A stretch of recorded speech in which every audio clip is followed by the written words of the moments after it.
We realize that many of you have not yet finished your breakfast, but in the interest of everyone's time, we do want to proceed. All of the images you've just seen, either over the years or overnight, become metaphors for Atlanta. Atlanta, the Communications and Technology Center. Atlanta, the international city.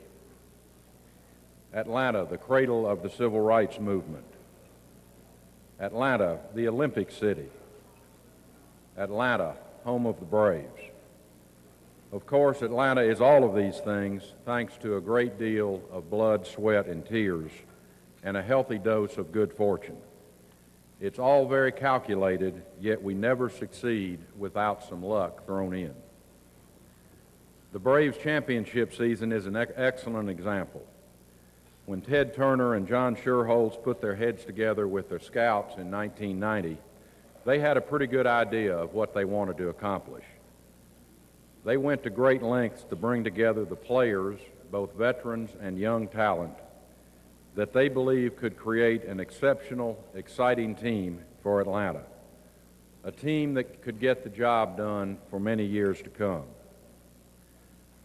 Their decisions were based on principles of teamwork and accurate assessments of individual strengths and weaknesses. But they could not have predicted the team chemistry that developed and became the glue that held it all together. That team chemistry, not individual talent, is what brought them success, even in the face of adversity. What is the glue that holds Atlanta together? I look out this morning and I know we have a great deal of individual talent in this city. We've got home run hitters, we've got base stealers, and we've even got pretty impressive pitching. But are we combining our skills and resources in a way that will create a winning chemistry for the long term? This morning, Central Atlanta Progress is bringing Atlanta together to explore these questions and to provide a forum for an initiative that we believe can lead to some meaningful answers, President Carter's Atlanta Project.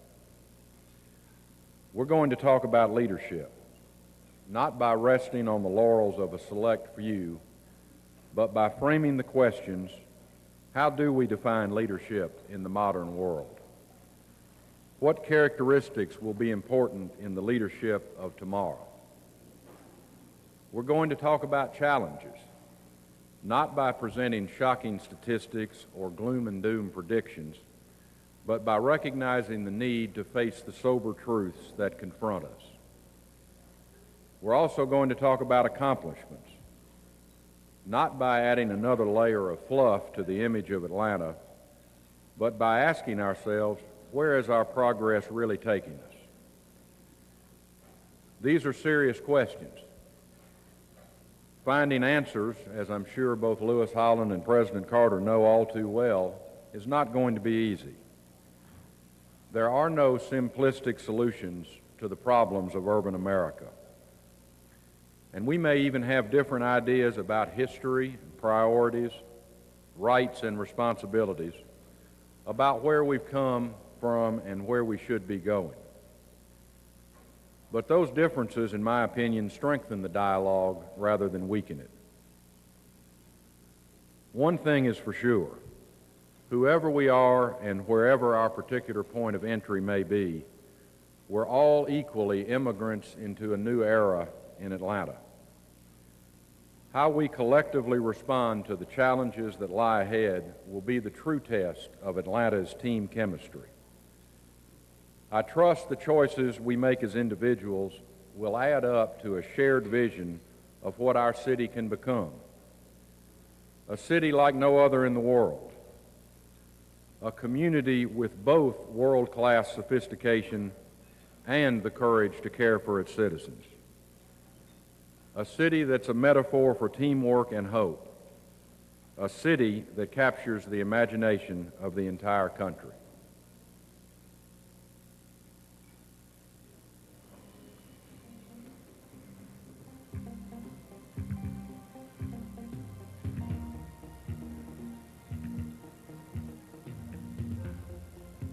Every city has bricks and mortars, but what Atlanta's got that's so special is its leadership.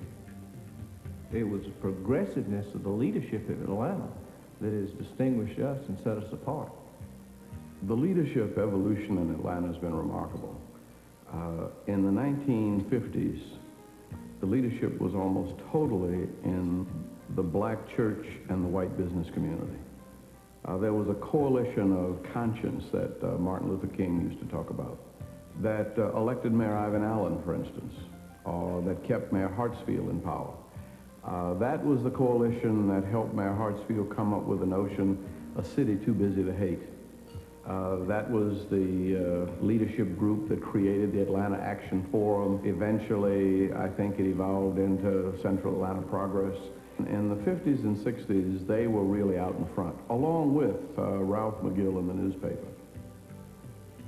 The coalition between the black community and the enlightened white community kept Hartsfield in office, Allen in office, Massell in office as well. And I've had the pleasure of serving the city as well with a combination of black and white support. Many years ago, the black and white leadership came together, working toward the betterment of the people of Atlanta, and that's one of the keys of Atlanta's success. We are a city that is more integrated, in my opinion, in terms of our racial integration than any other city that I've ever visited in the United States.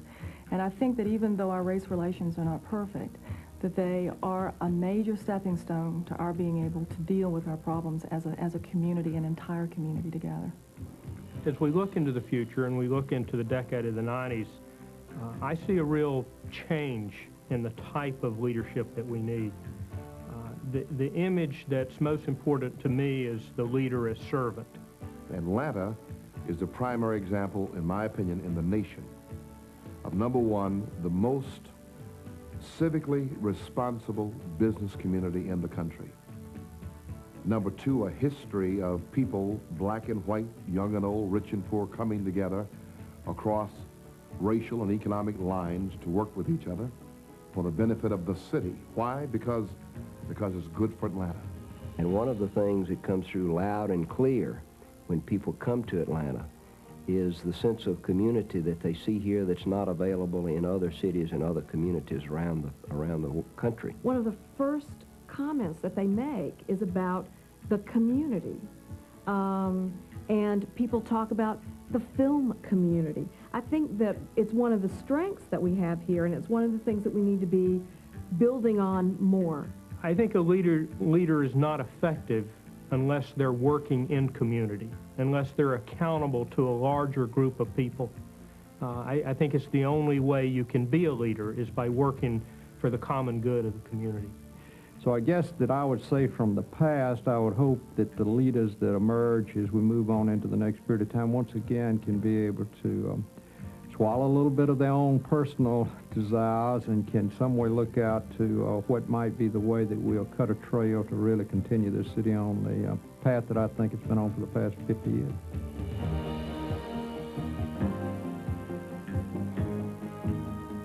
I see Atlanta, as we approach this 21st century, achieving what we set out to do in the 50s. But we are becoming a city too busy to hate.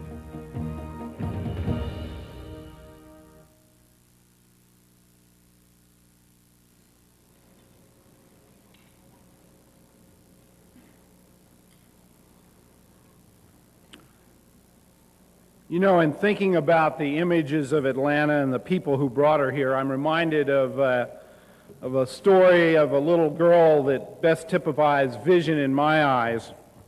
And this girl was in class, and she was drawing a picture, and the teacher came up and said, "What are you doing?" And the little girl said, "Well, I'm drawing a picture of God." And the teacher said, "You can't do that. You can't draw a picture of God. Nobody knows what God looks like." And the little girl said, "Well, they will when I finish." For Atlanta, its inspirations have become its experience, and its aspirations have become truth. Atlanta, indeed, has been fortunate to have organizations like CAP to galvanize its leaders around key issues. Vision demands that leaders be able to picture themselves in the future. Let me ask you for a few minutes to just come with me into the future and see a new world, the world that we're about to enter. And pretend, if you will, for a minute that you're in the space shuttle and you're looking down at the world and there's this dot on the map with a big A on it. To see the world of the 21st century is to see Atlanta amidst a world of city-states. Boundaries are becoming irrelevant. Boundaries have more to do with sentiment than they do with logic. Who would have ever believed that Atlanta would find herself negotiating with different states so that it will have enough drinking water for a growing population? This world of city-states is being propelled by global interdependence in trade and goods and services. We will be talking about Atlanta and Dallas and LA and Hong Kong and Singapore and London and Paris and Berlin. That is the new world that we're about to enter. The world is restructuring itself around a new psychological political axis. It's not going to be East versus West, the world we grew up in. It's going to be North and South, rich and poor, those who are educated and those who are not, those who have technology and those who don't, those who are developed and those who are not. The new political debate will not be capitalism versus communism. It'll be rights and responsibilities. People don't want to debate ideology anymore. They just want to know what works. And that will be the new reality. To succeed, Atlanta must position herself as a Renaissance city. Two themes are propelling her into the future. The first, of course, is the Olympic Games. I am struck, in fact, it is ironic, maybe even prophetic, that for Atlanta, the Olympic Games at its very core represents what Martin Luther King said to us a long time ago, that we should emphasize character over color. But Olympics will come and Olympics will go. But the character of the community is what people will remember.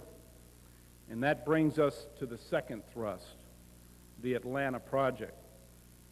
Other cities have hosted the Games, but none have created a Renaissance city. A city that rejects the notion that poverty must exist along with prosperity, that for every educated person there must be someone who is uneducated, that crime comes with a territory of growth. For this city, the Atlanta Project represents an opportunity to challenge old paradigms and create an Olympics of the spirit, a true test of its character. The timing could not be more perfect. As I look out there, what I see are remnants of the baby boom generation. In this society, there are 78 million people in that generation, all passing through society, been described as a pig going through a python. 76 million, 78 million people all going through midlife crisis together, all asking themselves, am I at the beginning of my life or am I at the end of my life? Am I going to give or am I going to take? Am I really going to die with all my music in me? Serious questions for a community. What kind of leaders will we need? We're going to need leaders who recognize that the axis has changed and understand its implications. Those who reject the status quo, who recognize that there is a symbiotic relationship between the strength of our economy and the strength of our people. Those who insist on absolute excellence in education, because in a post-industrial society, our schools are the farms of the future. They will create and produce the new crops. We cannot accept the fact that 1/4 of our kids are dropping out of school, 1/2 are dropping out of college. 1 in 8 17-year-olds in this country cannot read, write, or count. Motorola last year spent $40 million training 12,000 part-time employees to do 7th grade math. We simply will not be competitive. 1/2 of the people on welfare are high school dropouts, 2/3 are in prison. Now you either pay me now or you pay me later. Invest in me today or build prisons for me tomorrow. There's a direct correlation because, why is this so important? Because in a post-industrial society, knowledge has become the great equalizer. I can learn just as much in Atlanta, Georgia as I can in Bangkok, Thailand. The rules of the game have changed. The work ethic is not physical anymore, it's intellectual, because if I can outthink you, I can outwork you. We need leaders who recognize that there's a new style of leadership. It is no longer like the old methodology of the football team where you had a quarterback who called the plays, halfbacks who ran the ball, linemen who blocked. We understood there was a signal caller. It was an authoritarian kind of structure. The new style of leadership is like a basketball team. Anybody can score. Get the ball to the open person. Individual skills are highly important. But you can have a Michael Jordan and you don't win the NBA without team-coordinated effort. Flexibility is demanded. Mistakes are highly visible. The environment is riskier. We need elite people and leaders who recognize that people make it happen. I've never met Atlanta. I've met Lewis and Cecil and Dan and others of you, Maynard, Andy. People make it happen. We understand that in business, the individual in this society, in a post-industrial society, has become the new unit of business. And we see it every day as we restructure our corporations and empower people to do things we never thought they'd be capable of doing, that in fact they represent the real strength of the company. The same is true for Atlanta. Its strength will come from how strong its people are on the fringe. We as leaders should never, ever be afraid of telling people the cost and the price of being the best, only critical of our own inability to lead them in achieving it. I'm reminded of a poem by Rudyard Kipling that perhaps best captures the reality of leadership in a competitive environment, and I'd like to share that with you right now. It's called The Law of the Wild. And this is the law of the wild, as old and as true as the sky. And the wolf who keeps it will prosper, and the wolf who breaks it will die. Like the vine that circles the tree trunk, this law runneth forward and back. The strength of the pack is the wolf, and the strength of the wolf is the pack. Everybody wants to know the path to the future. There are no paths. Paths are made by walking. Thank you.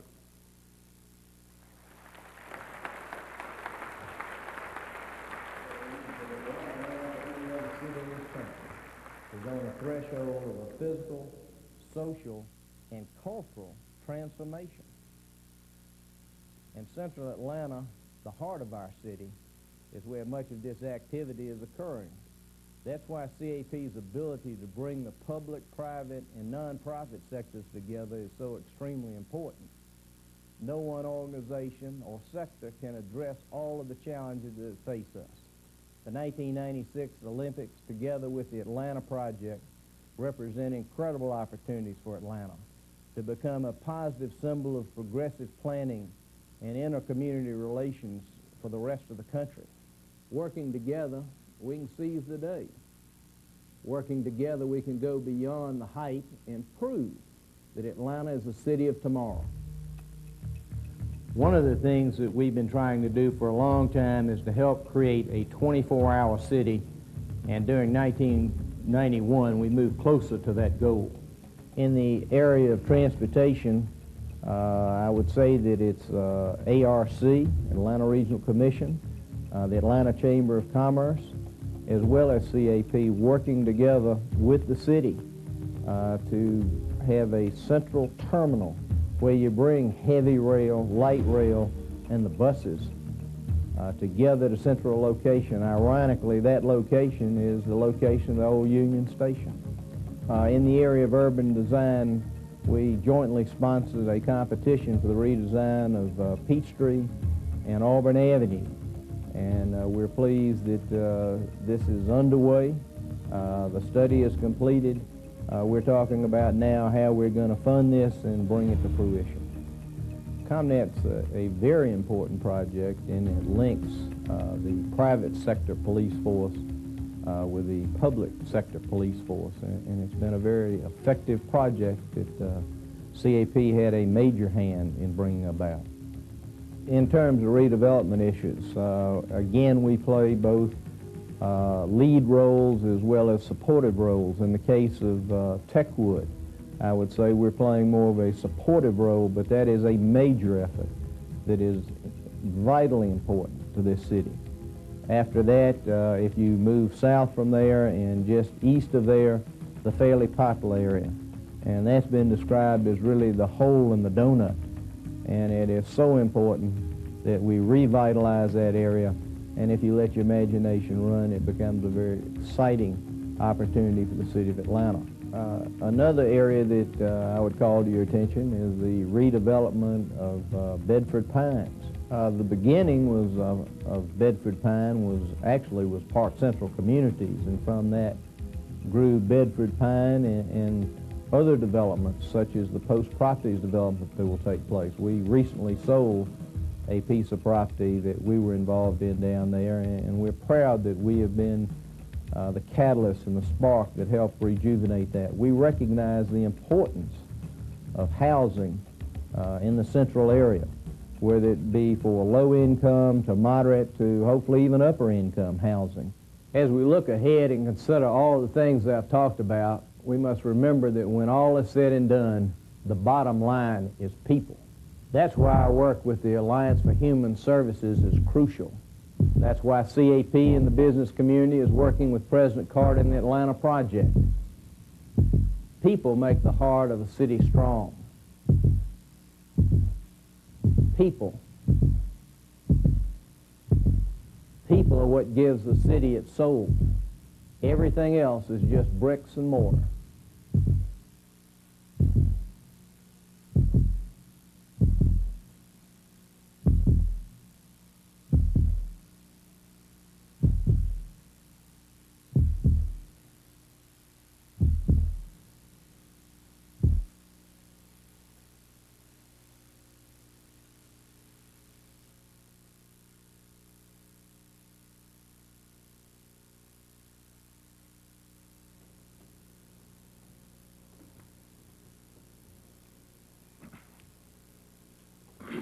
Lewis, you are absolutely right. And after 39 and a half years of living and working in this city, I agree that we've done a pretty good job in the bricks and mortar department, but we have fallen short on nourishing the soul of our city. Fortunately, I think that we are about to begin to take a giant step in the right direction, and I want to share with you my personal conviction to the effort. Now, I thought I knew Atlanta about as well as anyone. And what has happened to me and to our city in the last few months has convinced me that, as usual, I was right. Now, it's not that I'm any smarter than anybody else, as several people in this audience will agree. It's just that I started at such an early age and have managed to outlast a whole lot of naysayers and doomsdayers. And also because I steadfastly followed the Latin phrase that A.B. Paget, sitting out there, made famous, at least locally, non carborundum illegitimi. Don't let the bleeps get you down. Have we ever seen change in this town in the last 40 years? We have truly seen the best of times and the worst of times. Buford Dam and Hartsville Airport and the highway system and MARTA are all marvels of engineering which have provided the structural foundation for the building of a great city. They provided jobs and the stage upon which our economy has performed. They also changed the river and the air in our ears and neighborhoods and the ambiance of the city, for better or for worse and forever. We have seen a significant part of our population freed from the shameless shackles of racism and extended the helpful hand of hope. Countless numbers have succeeded and prospered in our erstwhile era of civil libertarianism, while countless others have become hopelessly shut out of a high-powered and high-tech system which has little room for those without an MBA and a modem. We have been raised to the mountaintop by the courage of Dr. King and had our hopes dashed on the rocks of his death. We cheered with Eastern's inaugural international flight to Mexico City. We cried when Eastern failed. With our modern-day champion Yellow Jackets, and soon to be again, Evander Holyfield, the Miracle Braves, and our Olympic success, we finally tasted the sweet thrill of victory. They have made most of us forget we even knew the agony of defeat. Electing the first black mayor in a major southern city, seeing our own governor become president of the United States, watching Georgia Pacific, UPS, Holiday Inn, and other major national and international corporate giants select Atlanta because it is the best place in America for business to do business. Underground, the King Center, Sidetrack, the World of Coca-Cola, the Carter Presidential Center, AU, Georgia State, Emory, Tech. We swell with pride. But we cannot forget the missing and murdered children, the unemployed, the homeless, the elderly poor, the mentally ill, and the too often overlooked and forgotten members of our community who live here too. Most of you know that I gave up the job as president of CAP in 1988. It was not an easy decision. I truly love that job and all that it enabled me to do because of the commitment and, yes, the power of its membership. I could cite any number of reasons why I left CAP, and any of them would be at least partially true. The real reason, however, is that I, like others, had come to the conclusion that if we are ever going to be the kind of city we say we want to be, a city too busy to hate, or the world's next great city, or, God help us, the New York of the South, that we are not going to succeed based just on how many Fortune 500 companies are headquartered here, or how many lanes of expressway we have, or having more five-star restaurants than Dallas or Denver, but on how we treat the least among us. It is not that we do not deserve or should not have the finer things in life, but we can't have it all one way. And my longtime friend Tom Cousins, whose views on this subject that I share, gave me the opportunity to work the other side of the aisle as president of the CF Foundation. In that capacity, and as convener of the Alliance for Human Services since 1985, I have become increasingly more aware of the enormous burden of deprivation and economic and social despair which is borne so unfairly by so many of our citizens, and of the psychological toll which it is taking on our community. Now, I must tell you, it hasn't been the easiest of transitions for me. I stopped being invited to the ribbon cuttings and the cocktail parties. All my time was spent listening to the tales of misery, commiserating with the nonprofits who are struggling mightily with growing needs and shrinking resources. Frankly, I was weakening fast and began to harbor thoughts of looking for a deserted island in the Caribbean. I realized that I was headed for a heap of trouble when I began to question my long-held belief that God was born and living somewhere in Atlanta and had visions of him giving up on us and moving to Tokyo to manufacture Toyotas. Most of my colleagues on the Alliance for Human Services felt the same way. We had collaborated for years to produce the Human Services Investment Strategy, a fine piece of work prioritizing the human needs of our region. But we were all dressed up with nowhere to go. What was missing was a real lack of commitment to human services by our top political and civic leadership and our community as a whole, and with no visionary leader willing and able to pick up the banner. When President Carter told us about his vision for the Atlanta project and took on the mantle of leadership, it was a dream come true. We experienced an immediate sense of individual and collective euphoria, which is still with us, and all of us pledged our total support to him. I made the mistake of putting it in writing and told him that if he was committed to this course, that I would give him the majority of my professional and personal time for the next 5 years. He thanked me, of course, but said that wasn't enough, that he wanted all of my time. I then promptly announced that he was appointing me as the project coordinator. Because of the overwhelming positive response to President Carter's initiative from all over the country, I had to immediately move into the Carter Center in late October. I can tell you the volume of letters and phone calls and visits expressing support has been unbelievable, even to me. We have talked to thousands of organizations and individuals who want to volunteer to help, and there are thousands more who believe it can work and are willing to give it a try. I know that my energy has been restored and my faith is restored. And every day I get inspired all over again. And I have become a firm believer that because of President Carter and the unique resource of the Carter Center, that this just might be the only place in America where such a bold project can succeed.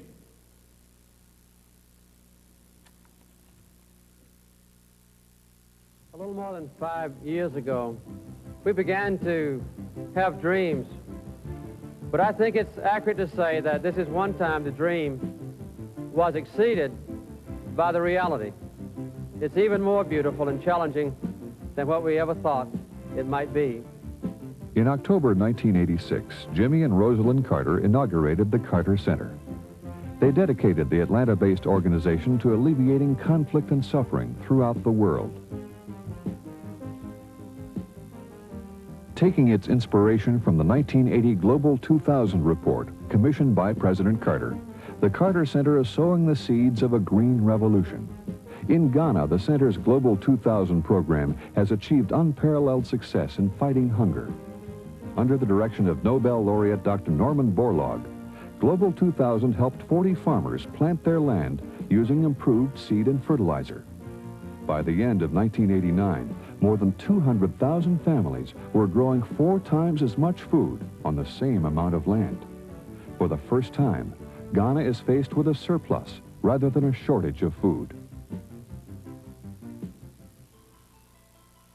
The health of children is also of special interest to the Carter Center. Each year, some 3 million children die from preventable diseases such as measles, polio, and tetanus. At the center's Task Force for Child Survival, significant progress has already been made in eradicating polio.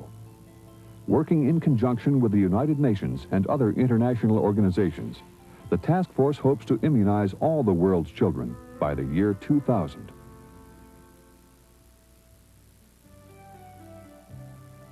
The peaceful resolution of conflict has become the cornerstone of the center's outreach programs. In 1989, for example, the center's International Negotiating Network convened publicly announced peace talks between the government of Ethiopia and the Eritrean People's Liberation Front for the first time in nearly 30 years of war. In addition, the center's Council of Freely Elected Heads of Government has brought together world leaders to exert a powerful force in promoting democracy in Latin America. In May 1989, President Carter and President Gerald Ford led an international delegation to observe the Panamanian elections. In 1990, the Council was invited by the government and opposition parties in Nicaragua to observe their elections. Along with the United Nations and the Organization of American States, the Center played a key role in ensuring a free and fair election. The security and welfare of our global community depends on individual freedom. This is what drives each of the Center's people-to-people initiatives. The Carter Center may be the most creative new kind of public policy think tank in this country today.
Ladies and gentlemen, President Jimmy Carter.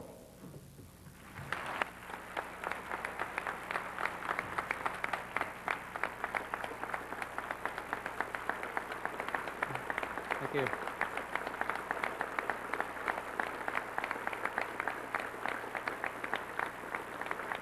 Please, thank you.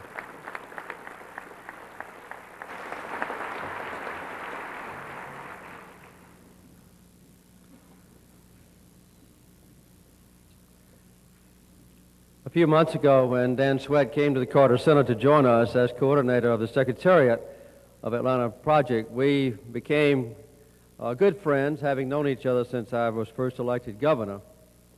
Now the most frequent question that Dan Sweat asks is, when is Jimmy Carter going back overseas? We demand a lot from each other, and I think it's good just to review briefly what we are doing. Since I was involuntarily retired back in 1980, in a political confrontation, we came home, and I've been working with Emory University ever since. Rose and I also have written books. That's the main way we make a living. The books, she asked me to announce, are still on sale. The Carter Center was founded as a unique experience with three basic guidelines. First of all, we do not duplicate what others are doing. If the United Nations or the U.S. government or the United Nations Development Program or Harvard University or the World Bank are doing something, we don't do it. Secondly, we are totally nonpartisan or bipartisan as we approach sensitive issues. We work very closely with Republican leaders if anything of a sensitive nature comes up. And third, we don't take on projects just for their academic interest, although that's a very important aspect of the work of think tanks. Unless there's a direct action result in prospect, we don't take on a project.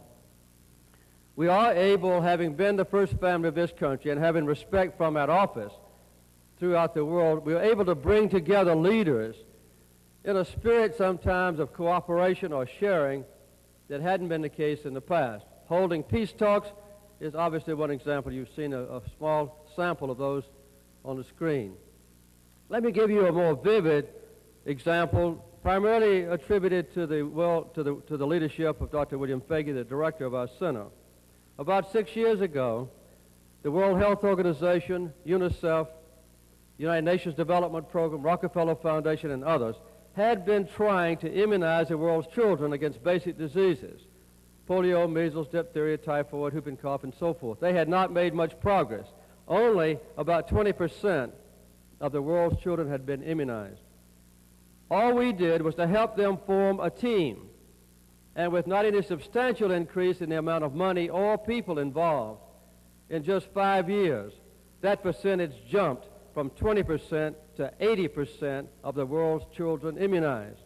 The point is that with a limited amount of resources, but with full cooperation among a wide diversity of organizations and people, great things can be achieved. Which brings me down now to a decision that we made last October, when Dr. Laney and I talked about why don't we take the principles that have been demonstrated overseas in many countries and bring them home and try to prove somewhere in God's world, in a major metropolitan center, that the basic problems of human families might be resolved. So we named this as simply as we possibly could the Atlanta Project. And we began to put together an analysis of the problems that exist in this city. I noticed this morning there's a great sense of self-congratulation, a great sense of pride in a wonderful community, a great sense of achievement, but not self-satisfaction and not dormancy. Atlanta is a great city. You've heard it outlined this morning by Dan Sweat and others.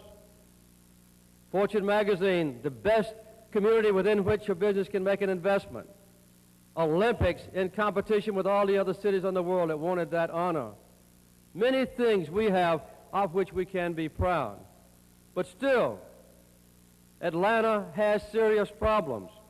And I think it's part of the greatness of this community that those problems are going to be recognized and addressed.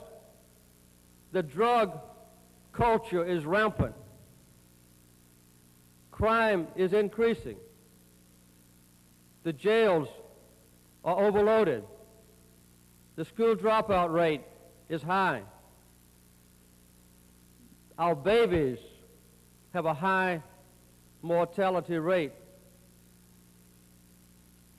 Atlanta is in many ways a rich city, But the disparity between rich and poor is so great that, in effect, we have here two cities. One represented by this group this morning who are rich. I don't know what your bank account is, but if you have a home, if you have enough to eat, if you have adequate medical care, if you're basically secure where you live, if you have some opportunity for gainful employment, if you feel that the police are on your side, if you think that you make a decision, it's going to have an effect on your life at least, you are rich. But many of our next-door neighbors in Atlanta and in many other cities are not blessed with any of those human attributes that we think should be taken for granted. There's a sense of hopelessness in many parts of our country, and it's growing, hopelessness among families that don't think their lives are ever going to get better. They've heard promises that were not kept. They've seen new programs developed by government that didn't work.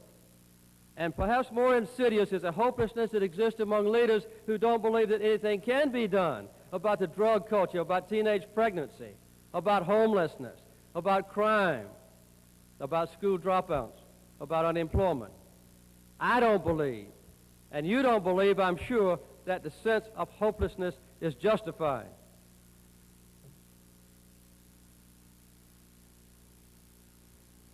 What we've done to address this problem, or this challenge, or this opportunity, is to try to identify those areas of Atlanta, the metropolitan community, that are most in need. And we use two criteria, and I'll be very brief. One is the percentage of families with only one parent, almost invariably a mother. And the other criterion is the number of mothers who are still in middle or high school, 12-year-old mothers up to 18. And when you put those two factors together, it kind of paints a red blob across the southern part of Fulton County and DeKalb County and the northwestern corner of Clayton around the airport. And we had to divide this big area up because there are about 500,000 people who live in it. So we divided it up according to which high school serves that particular area. Some of the high schools are quite affluent. 80% of our students come from rich families, only 20% from poor. Others are completely surrounded by just poor families. And that, divided up into 20 parts, is our target area. We have a wonderful board of advisors. I happen to be the chairman of it. 23 members. I've assigned each one of 20 of our members one particular cluster community. And I've asked them to go out in these communities on their own and get to know the people, get to know the housing project dwellers, get to know the schools, the principals, the workers there, the students, get to know the lieutenants and the sergeants who manage the policemen on the beat, get to know the deteriorated condition and bring back hope and also information to our Board of Advisor meetings. We also, under Dan Sweat's direction, have a secretariat of full-time workers given to us, sponsored by the Centers for Disease Control, major corporations or universities, who have jobs of their own but have now taken off full-time to work with us in the Atlanta project. We are primarily concentrating, though, on building up self-reliance, empowerment, decision-making possibilities or capabilities in the communities themselves that I've just outlined to you. That is a key to our success. More than half of our budget will be to employ 2 people from each cluster community to let us know on a shared partnership, equal basis, this is what must be done to make our families' lives better. We've got 2 measures or possibilities of success. One, I think, was illustrated by the immunization of children. We've got tremendous programs in this great nation designed to alleviate the problems of poor people. Federal, state, local governments, both city and county, wonderful non-governmental organizations dedicated to improving the lives of people for whom they care. We hope to bring those together in a much more harmonious spirit of sharing and cooperation, multiplying greatly what they can contribute by the partnership that will be formed. You might be surprised to know I've been president of this country.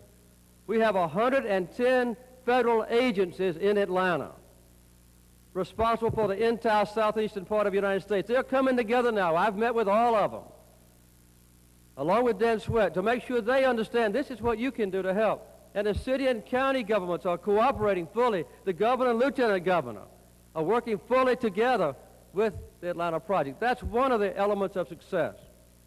The other one is to marshal tremendous resources among volunteers. Let me outline now a few of the facets of what the Secretariat and I are trying to address, hopefully with the help of all of you. The first is community development. You might be interested in knowing in Atlanta that we are 47th in the quality of programs designed for our own children. Atlanta, Mayor Jackson told me the first time I met with him, is the second poorest city in the United States of America. Second only to Newark, New Jersey. Newark is making progress, Atlanta's not. In this particular category, we might be the poorest in the whole country by the end of this year. That's measured by the number of our families, our neighbors, who have less than 1/2 of a poverty-level income. What can be done about it?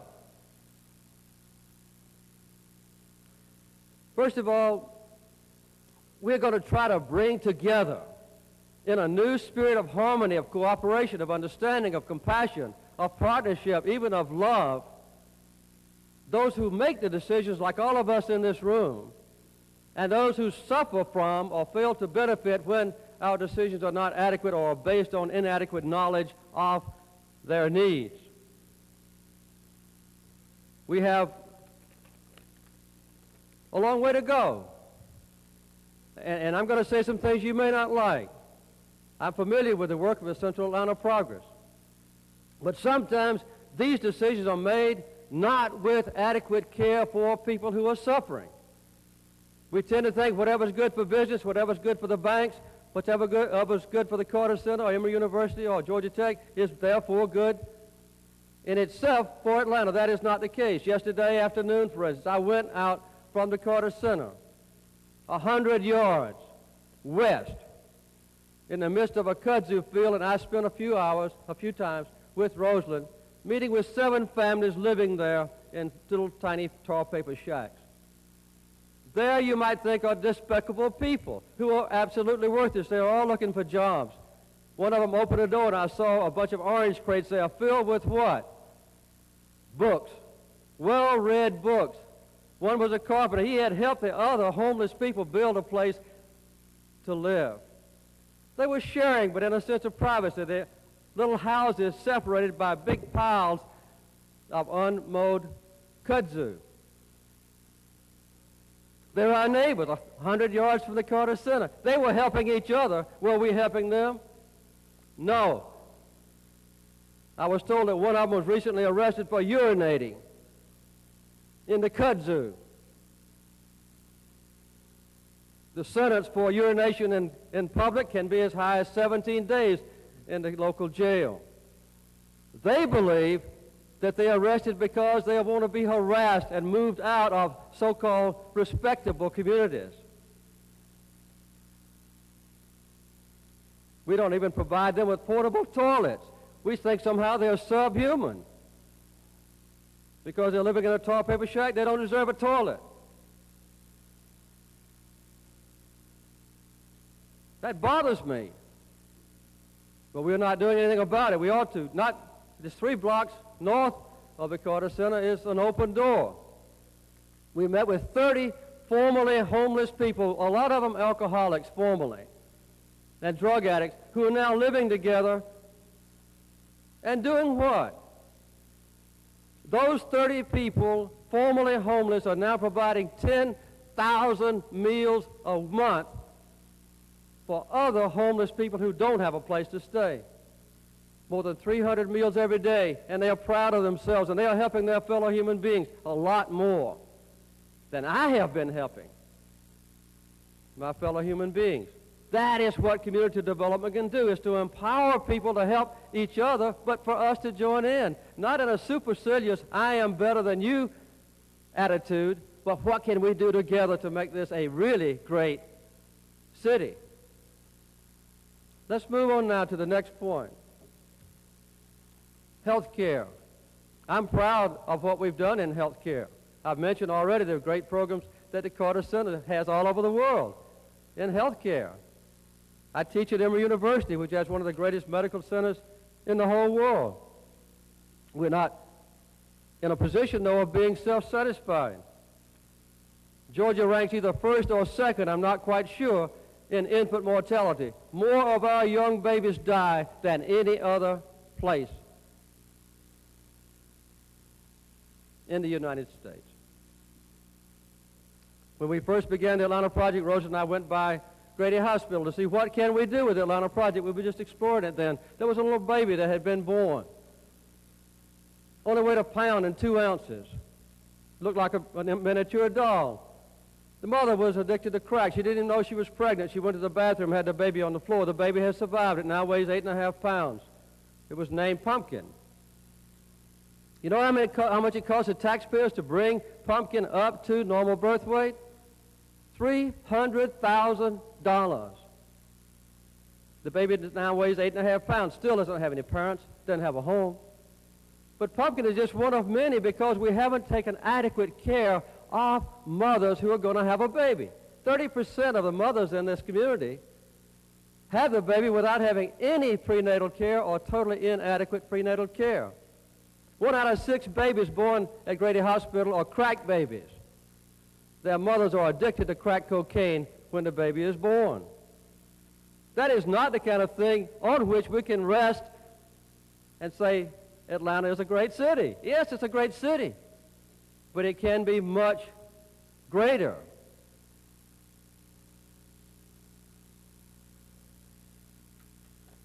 There's some things that we can do in health, obviously.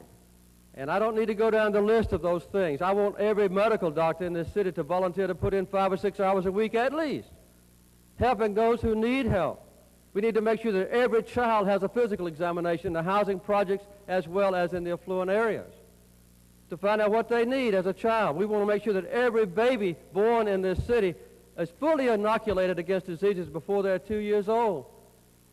I'd like to see an example set in Atlanta that could be emulated or envied around the rest of this country and the world.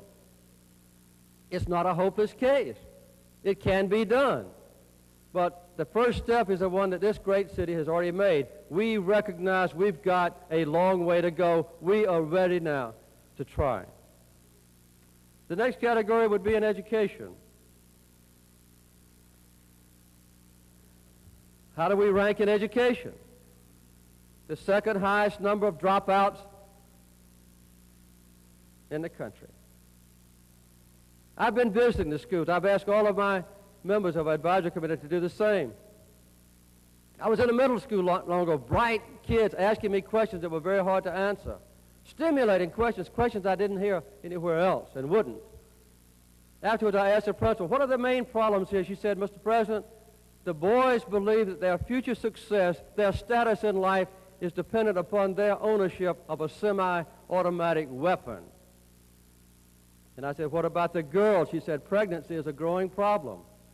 And I said, I've heard about teenage pregnancy, of course. I'm concerned about it, too. She said, what you don't know is that the worst problem is among the 6th graders. I was shocked. I said, I've got a granddaughter only 12 years old. I can't believe you mean by 12 years old. She said, yes. And I said, why? She said, I don't know if you want to know.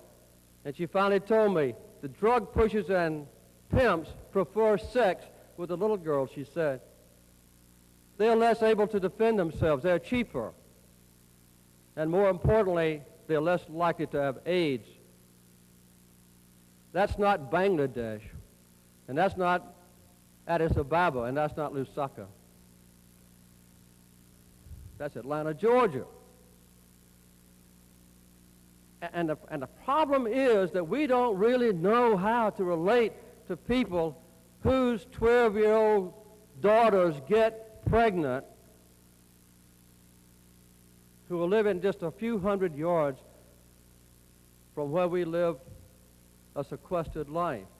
There's no reflection on us, except that we need to reach out now in a genuine way individually with our stimulating capability of analyzing complicated problems and say, let me participate in bringing about a change. We need every principal to have a teacher aide. We need every school teacher to have a principal aide, an aide. We need to identify those kids that have a problem and work with them. You go out in the area that I'm talking about, you won't find adequate athletic equipment. Go out to East Lake Meadows, which is my particular project. In the adjacent school, there is no basketball court. The kids have a little team. They can only play one other team because they don't have transportation. They have a bigger league. They don't have a baseball diamond. They don't know anything about Little League. Rarely do they know about Boy Scouts. We take those things for granted. They don't.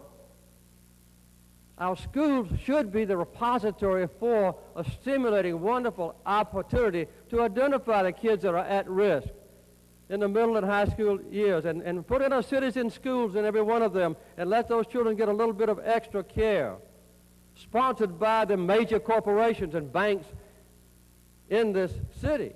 It's a great investment because then our future employees, if we just want to be selfish, will be better trained.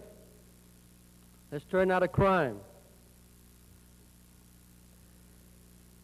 I've already mentioned the fact that our jails are running over, drug culture is rampant. And we're getting worse. That's a problem. The chief judge of the juvenile court, Glenda Johnson, has done an analysis lately. In the last 5 years, just listen to this, I jotted these things down. The number of crimes related to weapons has increased 73% in just 5 years. Robberies increased 240%.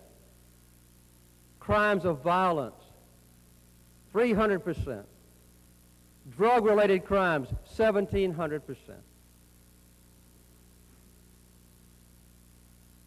How much worse will it get the next 5 years if we don't do something about it? The fact is we're going to do something about it. We need to identify those children in the 6th grade at least who are truants, who are not going to school, find out why they're not going to school. A mentor, untrained, it doesn't have to be a specialist, could get to know that little girl and say, okay, let me meet you and your family. You can visit me and my family. Let me help you with your classes. Every juvenile delinquent who comes out of the court system ought to have a volunteer probationer who's a lawyer or a senior law school graduate to work under a professional to deal with that child as a loving, caring friend or mentor, not as a big boss who condemns that child. What is it that caused you to commit a serious crime? What can I do together with you? Part-time job, yes. A full-time job, yes. A guarantee of better education, yes. That's a kind of special investment that individuals can make to resolve crime. We need a much closer working relationship between citizens in those troubled communities and the police themselves. There's 16, at least, different law enforcement agencies in this community. And I've met with all of them. They say building more jail cells is not the answer. Stricter punishment is not the answer. We've got to get at the root of the problem. And they're willing, 5 or 6 of them are willing, senior, tough, male role models, which these children rarely see, are willing to go into the schools to meet with problem children, not to punish them, not to frighten them, but to let them know that the law enforcement, the system of justice can be on their side, and that there is a better life in their future as a young man than to be a drug pusher or a pimp. Let's take a look at housing. It's the last category that I'll mention. We now have 12,000 or 15,000 homeless people in Atlanta. This is 10 times more than there was 12 years ago. More than 1,000 of them have nowhere to sleep at night. we also, all the way from that point to another, have other problems. People live in substandard housing. People who have the good luck to be in a government housing project have seen them deteriorate in the last 12 years. There's a 92% reduction in funding for homes for low-income families, working families. 1,200 government housing projects in Atlanta are boarded up and uninhabitable. I've already mentioned the homeless with whom I met last night. We need a whole gamut of housing commitments, all the way from those who are totally homeless up to those who own a little house. The other night I was out at East Lake Meadows in a public meeting. Maynard Jackson and others were there. A woman got up and said, I own a nice little house. It's got a pretty fence around it, and I keep the lawn mowed. I cannot get a loan of any kind to repair my house because I'm in a red-lined district. Sooner than later, that house is also going to be uninhabitable. You see the gamut of things that we can address in an exciting, challenging, exhilarating, gratifying, successful way if we set our minds to it.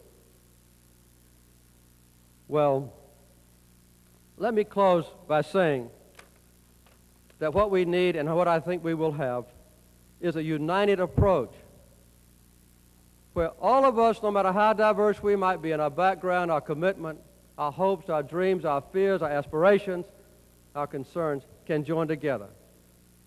There is a desperate crying out in this country for some community to prove that the situation is not hopeless, and I don't think it is hopeless. United Way is helping us match volunteers with jobs. IBM has contributed the program for that. That Maynard Jackson has let us have, and the City Council has let us have 30,000 square feet in the Sears building where we'll train volunteers, including, I hope, all of you, to participate in this program. And I want to be sure that we have a very high specificity of requests that go to people. If we have 2 or 3 empty public housing projects, I would like to get a great church or a synagogue to take those 2 or 3 apartments. You pay for, you provide the workers to renovate those apartments, working side by side with the families that are going to live in them. And make sure the family knows how to maintain that apartment when they get through. I've already mentioned doctors. I hope every lawyer will volunteer to take on one, at least, juvenile delinquent to prevent that child from continuing in an escalating life of crime. I hope that every mother who may be illiterate, who's been successful in raising her children, will take on a 12 or 13-year-old mother and help them, even in the pregnancy phase, to become a successful mother. Every high school graduate could become a mentor for a 6th grade truant. Every illiterate parent can learn how to read and write, or try to, and then help the kindergarten teacher take care of the parent's own children. Every business corporation in this city should make a major effort, as stimulating and aggressive and innovative and dedicated as they do to get the bottom line profit, to do their share in the Atlanta project. I want Atlanta to be a model. Not long ago, I went to London, requested to make a speech. You know what they wanted me to talk about? The Atlanta project. The Prince of Wales was there, and 4 former prime ministers of Great Britain, including Mrs. Thatcher. They wanted to hear about the Atlanta project because they have the same kind of problems.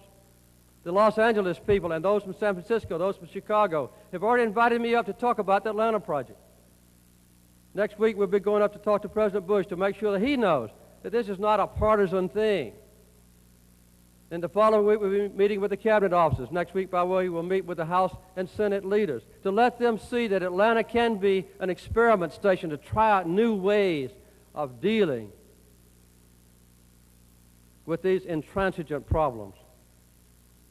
Let me say in closing, I feel reassured because other great leaders, in addition to Dan Sweat and those on the platform here, are also sharing this new vision.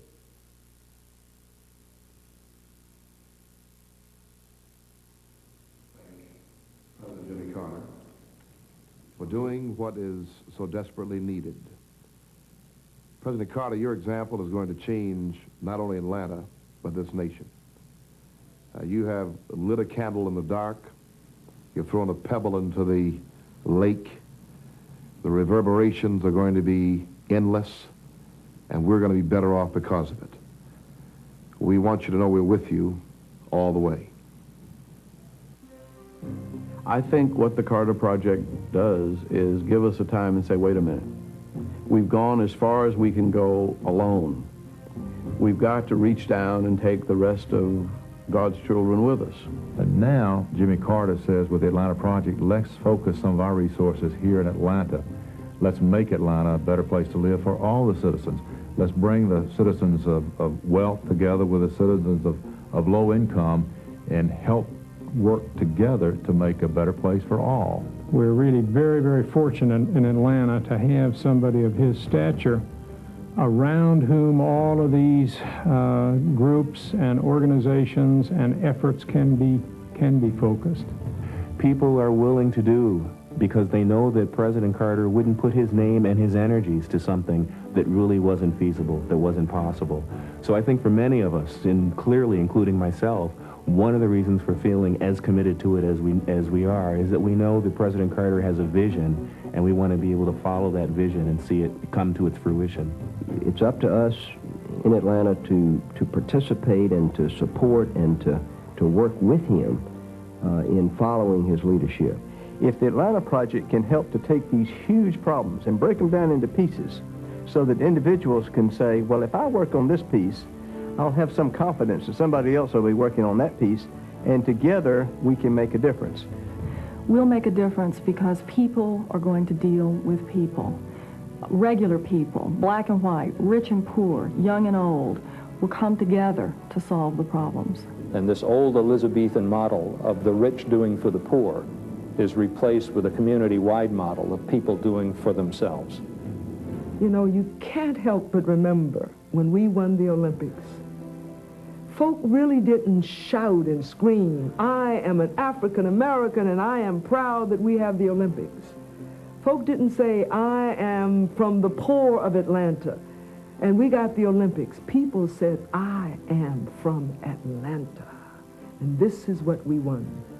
My hope is that something called the Atlanta Project will in fact, as best as any action can do, erase those lines, sometimes terribly deep, between and among our communities. Either we sit back and we think of all the reasons why this Atlanta project can't work, or we look at what we can do to make it work. And so that's why I am thrilled to be a part of this project, because I think that it gives us an important vehicle to pull together a lot of good people who are already doing a lot of good things in this community. You know, forget about the 1,000 points of light. This is 1,001 souls coming together and bringing light through their hands and hearts to a community. My hope is that when people look back at this time in our history, that they will look upon the Atlanta Project as being a time when hope was restored and a sense of hope was renewed for this community. To me, that ought to be the goal of every one of us living in this incredibly beautiful city. I guess Atlanta, to me, should be a city whose soul is as beautiful as its skin, as its exterior. There's something that's got to be done. There's something that's got to change. And that we as human beings have the ability to do that. If we can focus, if we can cooperate, if we can sacrifice, we can do it.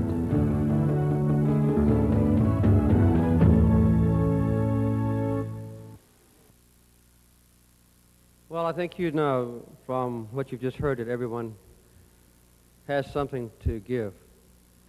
And the support for the project has been overwhelming.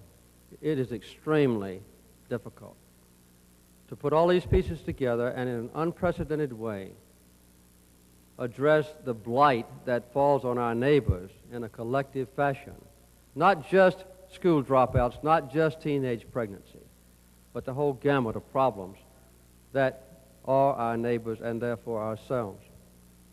I'm encouraged by what has just been said on the screen. I didn't know what it was going to be. I've listened to Andy and Maynard, and I've listened to Jane, and I've listened to Glenda and others. But you know, what gives me most hope is what I saw yesterday with homeless people building each other a little tar paper shack. One of them was insulated because they found some discarded carpets. And the 30 formerly homeless, mostly alcoholics, who are now every day preparing about 350 meals for other homeless people. That's the kind of spirit that can bind us together and bridge the chasm between the rich like us and the poor who are still waiting for a better life. So I'm convinced that the situation is not hopeless. I'm convinced that it's not an impossible dream. The only real failure is not to try.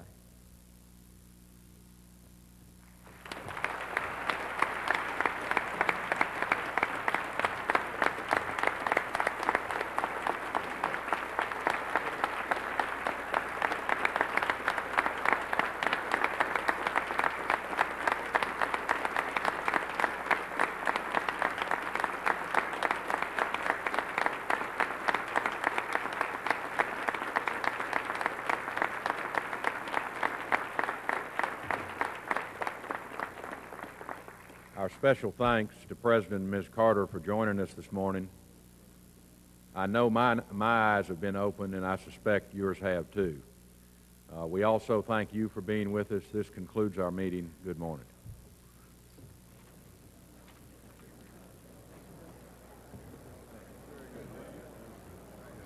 Perfect. You went through everything.